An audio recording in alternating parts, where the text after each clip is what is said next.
So I'm just in my sister's room, so there's some girly stuff back there. That's not mine. Just wanted to clarify that. But there's been a thought on my mind recently, which is every time I spend money, every month where my spending is high, obviously if it's not like being wasted on random stuff, right? Like if it's on genuinely beneficial stuff, every time I've done that, that month has been also like a record month in terms of in terms of money made. The sample's pretty small, but I've genuinely noticed it, and it's always directly correlated to the amount of money I spend. Whether it's money I spend on charity, whether it's money I spend on myself, stuff that I need, whether it's like investments, every single time I make the money back. And it's not even one of those cases where I'm spending money on, like, let's say ads, and then there's a return on ad spend. It will be from two completely different sources. So I just wanted to make this video to kind of actually verbalize it, and that will help me internalize it more. Now, to give you some context, I think one of the biggest mental blocks I struggle with is is kind of the ability to spend money on myself. I find it quite hard to actually spend money on stuff that I want. Um, I find it very easy to invest money into stuff like courses, programs. I've spent thousands of dollars on different programs. I've spent thousands of dollars on ads. Some of them have paid off, some of them haven't, but I don't necessarily see an issue with spending like that. But when it comes to spending on stuff that I want, like even if I go to a restaurant, I'm like, I have the money. I know I have the money, and I want to buy like a sandwich or whatever, or a coffee. And then I look at the price and I'm like, oh, that's pretty expensive. I know that if I spend that money, like I have the money, it's not gonna be the end of the world, and I'll just make it back either way. And yet I still have a mental block, and I've tried working on this over the past couple of months. A guy whose videos have actually been pretty beneficial. He's called Shahrez, on Instagram and YouTube, and he always has this kind of the mentality shift of when you spend money, instead of saying, "Oh, how am I gonna make rent today? I'm spending this money. I could use it somewhere else." Just say, "Alhamdulillah, Alhamdulillah, Allah has given me this money to spend on myself, so that it circulates in the economy and it benefits people." And that's kind of how you draw money, or draw money back to you. I don't want to get into the whole energy stuff because I don't really believe in it, but it kind of makes sense what he says. And there's also a hadith that kind of ties into all of this, which is something along the lines of, spend, O son of Adam, and I'll spend on you. Allah's talking, saying, just spend and I'll spend on you. Then Allah's going to reimburse you for all the money that you spend. As long as you're not wasting it on like, stupid stuff. If it's stuff that you genuinely need, or stuff that you want, it's not like haram or anything, spend. And Allah will spend on you. Like, you shouldn't be worried. So I'll give you a couple of examples.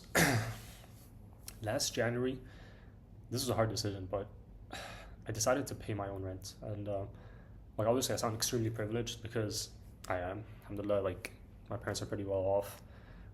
Going into uni, the understanding was they're gonna pay for everything. My accommodation, my tuition, even the money I need to spend like week to week.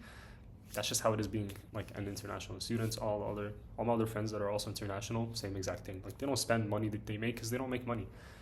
So the expectation was that my parents are gonna, take care of me for the 4 years that I'm in uni, and then after that, once I get a job, like obviously I'm on my own. But I did stuff a bit different. Like over the past 3 years or so, I've been making money on the side, and for the most part, I've kind of spent it on myself. Let's say going out, for example, or if I want to buy something for myself. Like I remember one of the bigger purchases that I made early on was AirPods. The AirPods Pro that I still use to this day. I bought them like a year and a half ago. And I remember I bought them with my own money. I'm like, wow, I'm actually spending on myself. But it was kind of left to that. My day-to-day expenses, for example, like groceries, all that stuff, I would spend like the money that my parents sent me. My rent obviously was paid by my parents. And so the fall semester of this year, I told myself, okay, I'm going to spend like the money for groceries and everything, the money that I need day to day, I'll spend for my own money. But then rent and tuition, will be covered by my parents. And then I told myself in the winter, let me challenge myself. Let me spend the money that I make on my rent as well. Let me pay for my own rent. Now, for context, my rent was $4,000 Canadian for the 4 months for the semester. And it's paid up front. Like it's not paid month by month, it's paid up front. So I challenged myself and I said, okay, let me do this. I have complete faith that if I spend money on myself with the intention of alleviating the burden, although it's not really a burden, but whatever, from my parents, and being independent, that then is going to draw more of the rizq from Allah. And that's exactly what happened. although it was actually pretty hard because I didn't have enough money in my Canadian bank to actually pay for my own rent. Um, I had money in my other account, but I didn't want to send the money over. So I literally just like went off pure tawakkul. And then I found out that I could actually split up my tuition, so not my rent, my tuition, into payment plans across 3 months, or across like 2 months or something. So what I did was pool together the money that my parents sent me for tuition. So now my parents are only paying for tuition, and I'm paying for everything else, rent and just like day-to-day expenses and everything. I pooled that money together. I paid for the rent because I had to pay for that upfront, and then I split up the tuition payments across like the 3 months or whatever. And then whenever I had money coming in, I would just pay for that. And like it worked. January was my best month ever in terms of the work that I do for School of Yallah. For the work that I do with School of Yallah, like I close for him, and it was my best month ever. Alhamdulillah, I think that month I did something like 30 calls, which is not that much, maybe 20 calls. I think I did 30 calls. On average, let's say with reminders and follow-ups and everything, let's just say like an hour on average, which is a high estimate. So I worked basically 30 hours that month, and I made like 4,500 Canadian or something. So if you do that hourly on that, it's pretty impressive. Alhamdulillah, I think it's like 150 CAD or something. Wait, it's not right. Whatever, I don't want to do math right now. But yeah, it is 150 CAD. But yeah, that was kind of like my best month ever. Actually, I think I made more than 4,500. I think I made closer to like 5,000. I don't remember exactly. But what was also really, really convenient was that, this is a whole ramble, but who cares? What was really convenient is that because I'm not technically an employee at School of Yallah, he usually sends it to my Emirati account because it's like less than the threshold when it would kind of, I guess, be suspicious. But because this was like a larger number, he was like, okay, I'm just gonna send this to your Canadian because there's this like legal implications. So not only did I make enough money to cover the rent and some in that month alone, because I made over 5,000, my rent was like 4,000. It was also sent straight to my Canadian. I didn't even need to worry about like transferring the money and everything. So from that perspective, I was just sorted. And literally by the end of January, I had enough money to cover rent, and I was living stress free. Not that I was stressed out throughout, like I knew it was going to work out anyways, but I was living stress free. And then February was like a pretty average month. And then March came along. The beginning of March was pretty slow. It was pretty slow. But the significant thing about March is that it was when I started running ads. So I started running ads for Shigs, for my high ticket program. And within maybe a month, I think I spent like $2,000 Canadian. So it was a lot of money, especially because I didn't make any of it back from the ads. But I still had like the faith of, let me just spend this money because this could be worth the investments.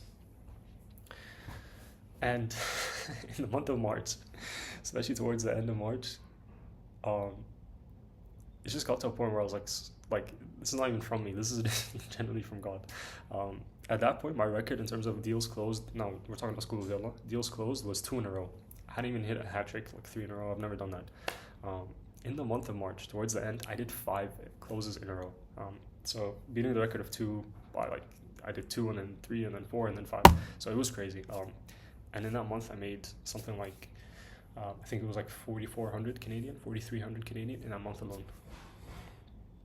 Again, I think I worked around 35 hours. So like really great hourly rate as well.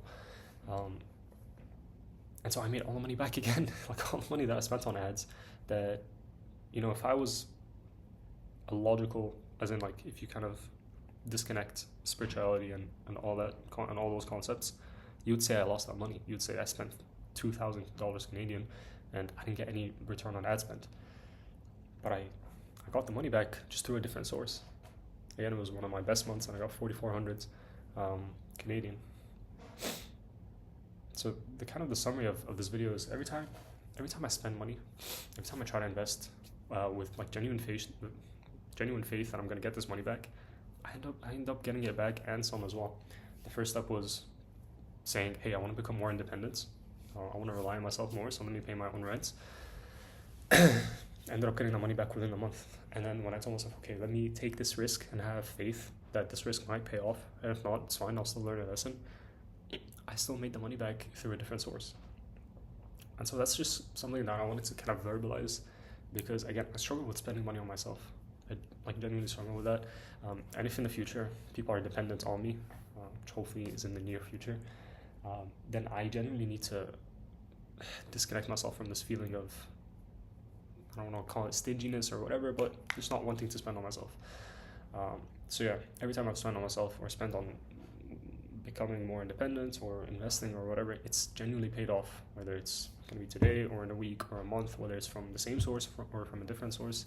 And not to mention the amount of times I've donated to charity, and within a couple of weeks or months, like I close a deal and I literally get all the money back. إن تقرضوا الله قرضا حسنا يضاعفه لكم ويغفر لكم. If you give Allah a hasan loan, a good loan, then He'll multiply for you. And obviously the hadith about sadaqah does not take away from wealth. I've seen that so many times. So yeah, Dhul Hijjah, inshallah, I'll donate substantial amounts. And inshallah, that'll set me up for the summer. So yeah, thinking back, like I'm genuinely grateful. Like, there's been a lot of times where, like, I guess the summary of this video is, so far the past like 3 years or so, I've spent money on myself and I'm fine. Like nothing's happened. Even if it's a trip, like when I went to Seattle, I went with a couple of different intentions. One of the intentions was that I visit the US, which means I could go to Saudi, visa on arrival.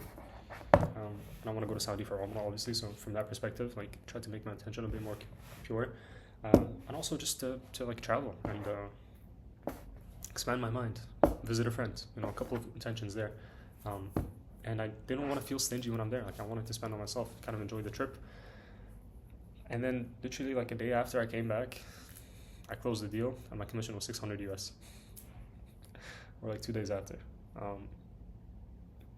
So yeah, that's just kind of some thoughts about how every time I spend money, I get it back every single time.